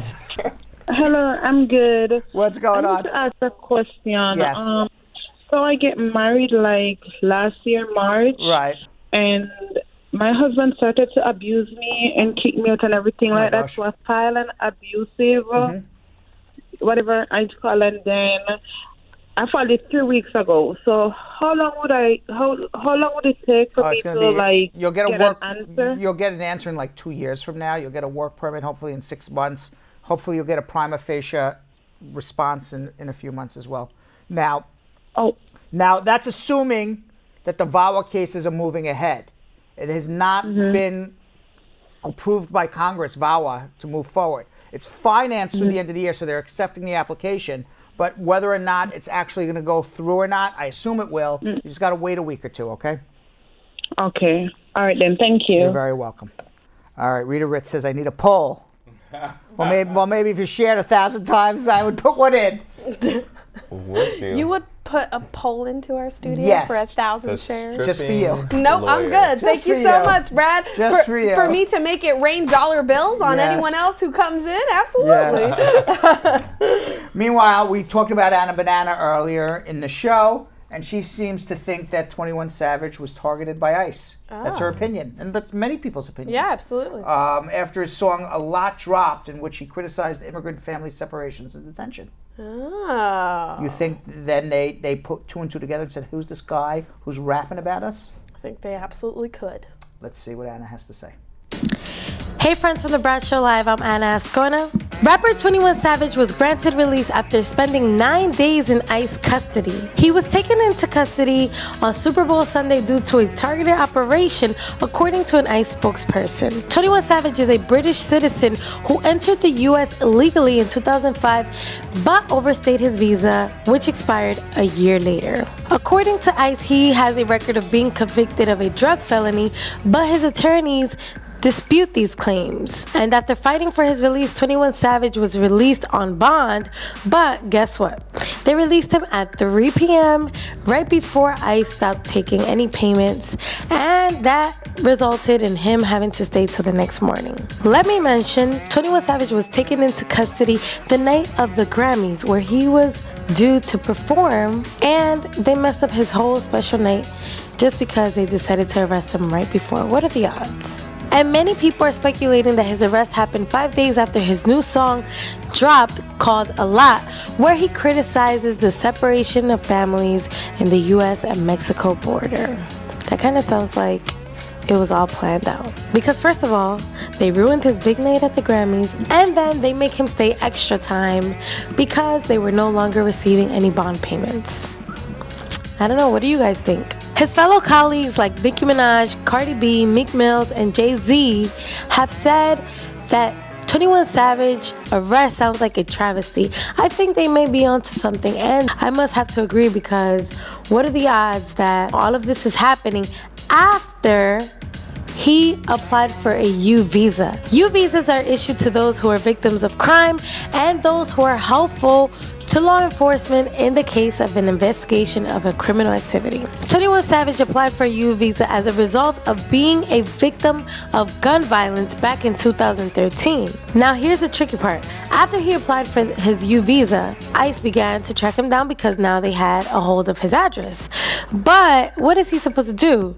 Is he supposed to apply for the visa and make it known to everyone that he's illegal in this country? Or does he not apply, protect his address, and not have a good legal standing? Either way, there's no win-win in this situation. And that just doesn't make any sense. His case is still pending, and a hearing will be scheduled pretty soon. But in the meantime, his legal team has provided evidence of 21 Savage involvement in his local community, like charitable events with law enforcement, donating to schools, and paying for funerals of victims of gun violence.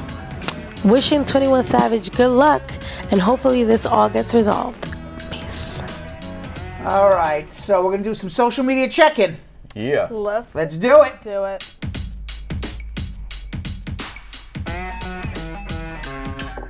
Our first question is from Therese, who said, "You, sir, are a genius. My question is, I've got an asylum case and I married a U.S. citizen. We had an interview already and now we wait for the final decision. But my husband filed a petition for my daughter, his stepdaughter. She's been approved, and my asylum lawyer told me that because my daughter was approved, my I-130 was going to be approved too, and she can talk to the judge and get that happened." And so the lawyer is saying that because what? Yeah. Let's start again. What? So I'm lost already. Okay. You want to get this straightened out? Absolutely. Okay. So Therese. Therese. Therese has an asylum case, and she's Looks married like to your hair is on fire right now. Does in the it? picture. Is it? Oh, there we go. Yeah. Yeah, it does. It was in the light. It was right in the light. There we go. Thank you for calling that out. All right, Brad. let's start again now. Okay. Therese. Like that, that's true. I did. That is what I wanted in my 2019. Thanks, Chili Bean. Therese has applied for asylum and married. What is wrong with you today? Unbelievable. It's going to take about 10 minutes for 10 minutes for this one question. Therese has a problem. Brad can solve it. Call us, Therese. What is it? I have an itch on my back. I'm like, I didn't even realize I was on camera. I thought you were. I was just itching my back. I didn't realize I'm like itching my back. And I'm like listening to you. And I'm like, oh, they have me on camera doing this. Okay. Therese. Start again. Therese has an asylum case, but she married a U.S. citizen. Uh-huh. They already had the interview and they're waiting for the final decision. Great. In the meantime, husband applied for her daughter, so his stepdaughter. I understand. Okay. And that I-130 has already been approved. Great. So what their lawyer is saying now is that because the daughter's I-130 was approved, they can speed up mom's I-130 through the asylum in some way. No, they can't. Okay, there's no I-130 through the asylum. So what happened is your asylum has to be withdrawn. Yeah. Then I assume they withdrew the asylum, but the daughter has nothing to do with the mom.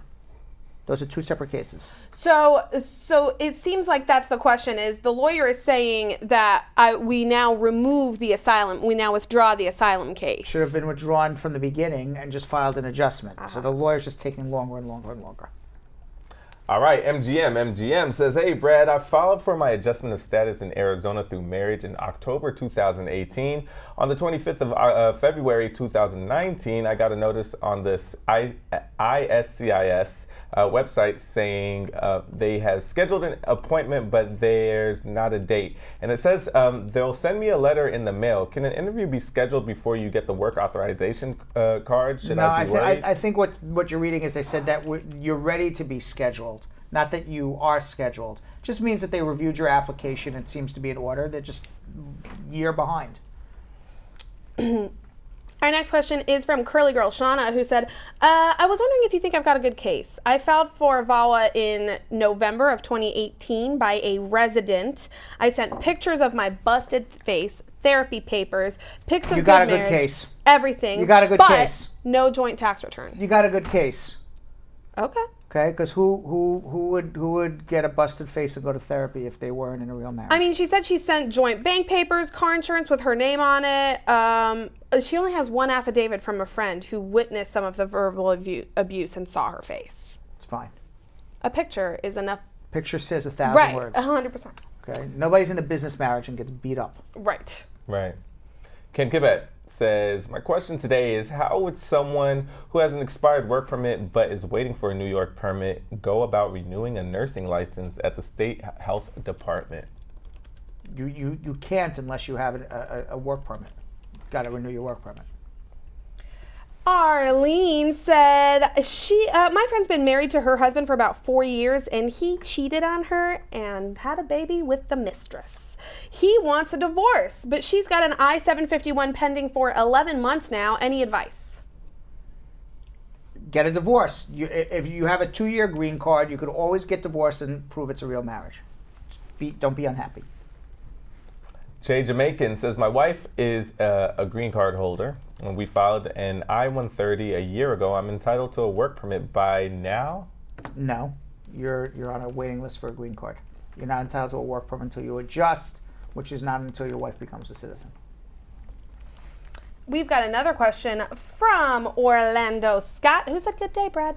I'm a Jamaican green card holder. Well, I'm Jamaican and a green card holder in the U.S. And in 2014, I pled guilty to criminal contempt in the 2nd degree, which was a misdemeanor in a domestic violence case. I received 3 years probation, which I've now completed, and I'd really like to apply for my citizenship. I know I can't travel internationally, but I'd like to know what steps do I need to take to become a citizen of this great country. Well, I don't know if I would file your citizenship because domestic violence case is a deportable offense. So before you do anything, let's review your criminal case. Don't do nothing until you see me. Rose Omo says, please, my dad wanted to renew his visa in Nigeria and he used my name and address on his form and scheduled an interview with my spouse next month. Will this have any effect on me at the interview here in the U.S.? What happened in Nigeria? So the dad was trying to renew the visa in Nigeria and he used Rose's name and address on the form and scheduled for the interview with No, it shouldn't have any effect on you because you didn't do anything. You just put your name down. Okay. Glamma has a non-immigration related question that you can absolutely answer. She wants to know where I got the sweater. That dope People want to know sweater. where I bought the sweater. Grandma would actually like you to explain what What? catch and kill is. She gets that it has to do something with purchasing rights of stories with the National this is Enquirer. Donald Trump thing? Yeah, this is with David Pecker. So what is catch and kill? Belgium Kim. Yeah. I found you naked in bed with Yonathan Yo-Yo Elias. No. Yes. No. Yes. No. Yes. How do I make that go away? I'll tell you how you make it go away. You befriend somebody Mm-hmm. and Yonathan Yo-Yo Elias says, I am going to tell it all. Mm-hmm. All right, because there's only 2 people who know. Well, actually, I didn't catch you anything. Right. Okay, so let me change the facts. All Actually, Yonathan and Belgium Kim go to bed together. Right. Okay, and Yonathan says, "I'm going to embarrass Belgium Kim." Right. He kisses I'm going to give a tell-all to everybody. I'm going to tell the world. I'm going to have an exclusive Right. with People Magazine and tell the world that I had sex with Belgium Kim. Right. Belgium Kim finds out about this. Says, I don't want anybody to ever know that I had sex with this guy. Who would? I would never. I would never. I mean, I would wouldn't never either. claim him. I would never do it either. So you find a very reputable company like the National Enquirer, right? And say, National Enquirer, go buy the rights to Yonathan's story and tell Yonathan you will give him the exclusive interview. Mm-hmm. And you can't tell anybody else because we have the exclusive to tell your story about having sex with Belgium Kim. Right. We caught Yonathan. That's the catch. Right. Now, National Enquirer pays Yonathan $120,000 for his story. Can't tell his story to anyone else. Can't tell his story to anybody else. Right. And what does the National Enquirer do? They don't tell his story. They bury it. Bury it. So what Donald Trump did is when he had sex with Stormy Daniels and the Playboy Playmate, whatever her name was, they wanted to go tell their story. I had sex with Donald Trump. Yeah. I had sex with Donald Trump, the presidential candidate. I had sex with Donald Trump, the president. Donald Trump doesn't want that to happen, not especially a week before the election. Okay, not a month after, because a month earlier he was on tape with Billy Bean or Billy Bush. Billy Bush. Right. So he calls up his friend David Pecker at National Enquirer and says, do me a favor. Stormy Daniels is shopping her story around. She's about to blab to the highest bidder that she had sex with me, and she has proof of it. Right. And I can't be embarrassed. I'm about to be elected president. Right. So the National Enquirer buys Stormy Daniels' story. But they're not stupid. They're not going to spend $120,000 to protect Donald Trump. Right. They want to get paid by Donald Trump. Right. Donald Trump can't pay it because he's running for president. Right. So he has a stooge pay it. That stooge is Michael Cohen. Right. Who refinanced his house for $120,000 to pay the National Enquirer, who in turn paid Stormy Daniels for the rights to her story that they promised to put in all the National Enquirer the week before the election. And after she signed the deal and got her $120,000, they buried it and never published anything. Yeah. And then Michael Cohen now is at $120,000. So Donald Trump has to figure out how I'm going to pay back Michael Cohen. Right. Oh, I got a great answer. I'm going to pay you $35,000 a month and say it's for legal services that you never performed. Right. Sheesh. That was catch and kill in this particular instance. Catch and kill. And a bunch of people are saying, thank you so much. I was actually wondering what that was today. Okay, so that's there what you it go. is. That's what it is. All right. Shanique Myers says, I married an American citizen, but he started to abuse me and disrespect my child. I filed abusive paperwork about 3 weeks ago, long to get a work permit if I'm approved. And how would I know if I am approved? Well, if she filed an abuse case and she's married and it was based on marriage to a U.S. citizen, she should be able to file an adjustment and get a work permit right away. You'll know you're approved because immigration is going to send you a letter. You're approved.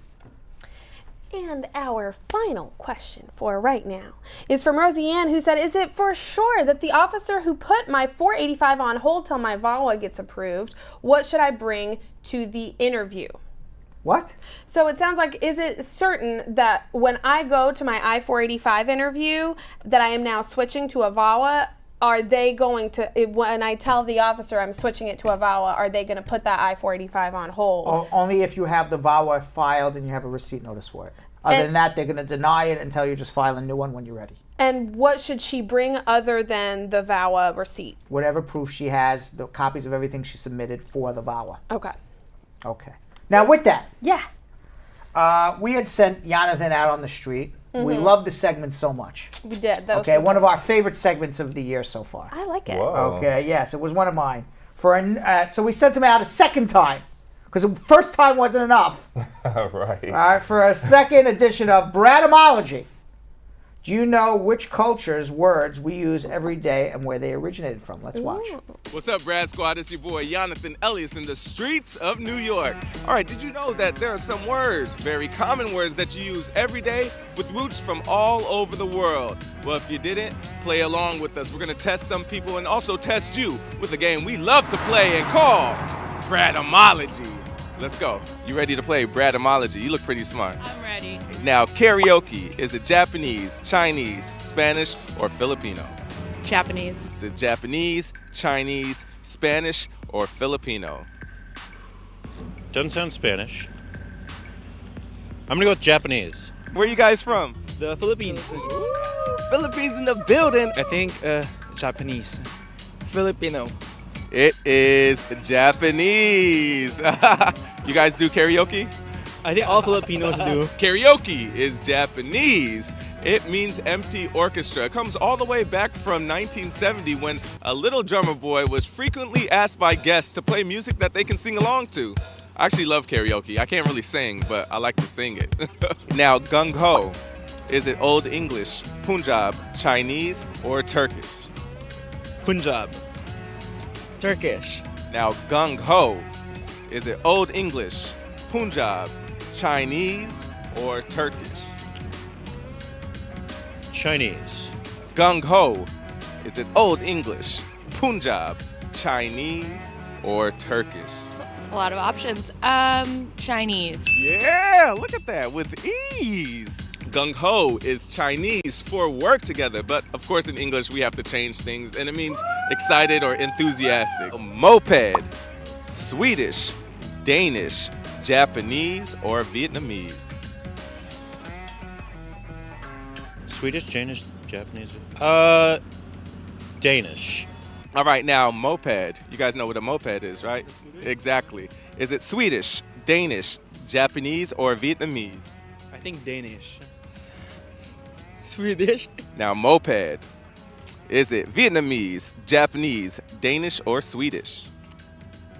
Swedish. Yeah. Have you ever ridden a moped? I've never ridden a moped. I haven't either. They look a little dangerous. Moped is Swedish. It means motor and peddler, just like in the English language where it means motor and pedals. Now, lingerie. Now, is it French, Italian, Latin, or Greek?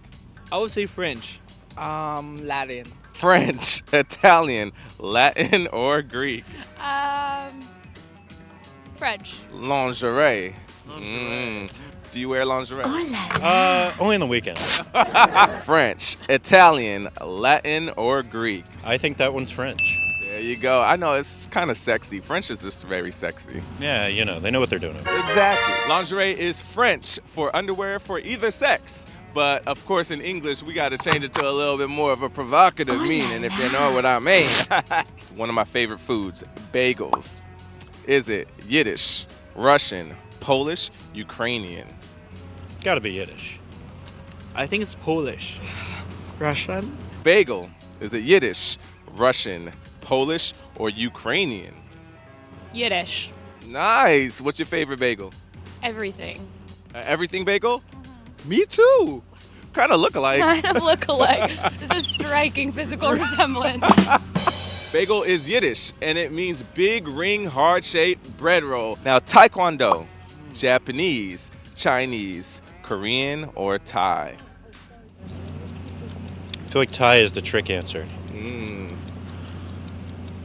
done Chinese, done Japanese. Korean. Taekwondo. Is it Japanese, Chinese, Korean, or Thai? I know this one. I think it's Korean. Chinese. Taekwondo, Japanese, Chinese, Korean, or Thai? Korean. Taekwondo is Korean, meaning fist, kick, art. But in English, it is a type of martial arts. Hi-ya! Renaissance, German, Latin, Italian, or French? Oh, French? All right, Renaissance, German, Latin, Italian, or French? It's French. Italian. Renaissance is French and means rebirth. And in English, we usually use it to describe the Renaissance period between 1300 and 1600 in Europe. Toboggan.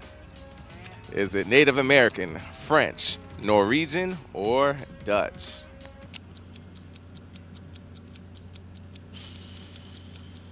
One of these is not like the others.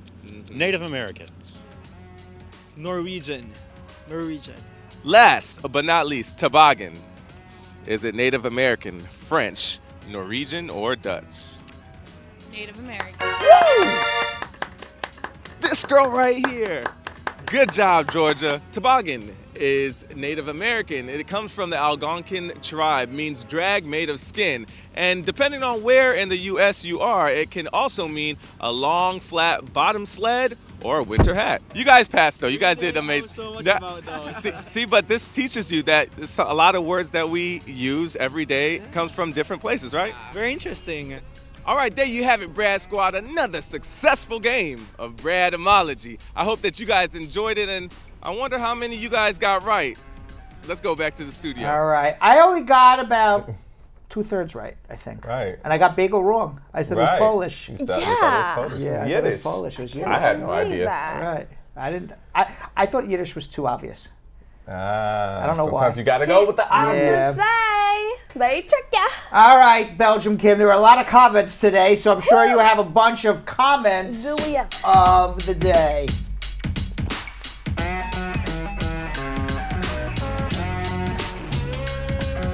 Our very first one is from Eulette on YouTube, who said, "Now let's turn this TV off. The real news is on now. From my king, the greatest Brad ever." Wow. They're turning off real news for you. They're turning off.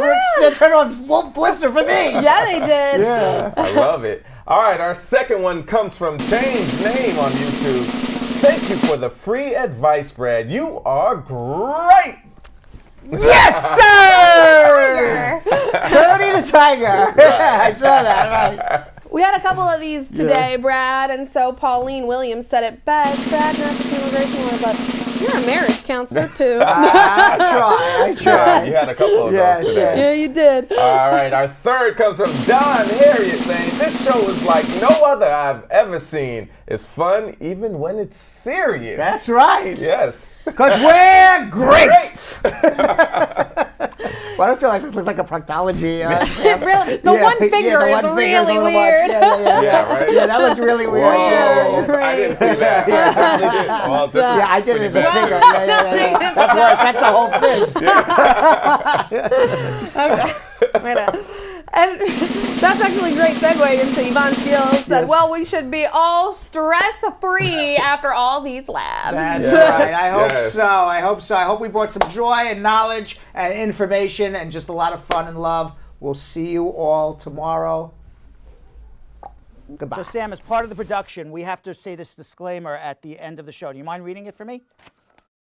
Okay, but you know, Brad, I have to do everything around here. It's bad enough I've got to remember everything that happened on the episode from the previous day. Forget it. I'll do it.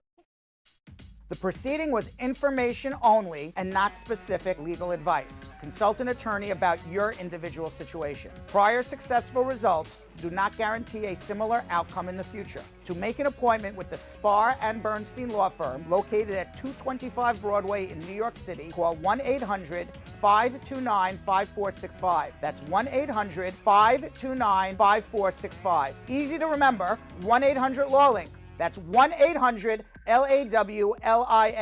Once again, make a call to 1-800-529-5465. And of course, link up with the law offices of Spar and Bernstein, located at 225 Broadway on the 5th floor. If I were you out there, make the call, make the link, make the connection, make it Spar and Bernstein. 1-800-LAWLINK. That's 1-800-529-5465. And now, conveniently located in Hartford, Connecticut on 1 Congress Street. Visit us in Connecticut or in New York at 225 Broadway. That's 1-800-529-5465. 1-800-LAWLINK. 1-800-529-5465.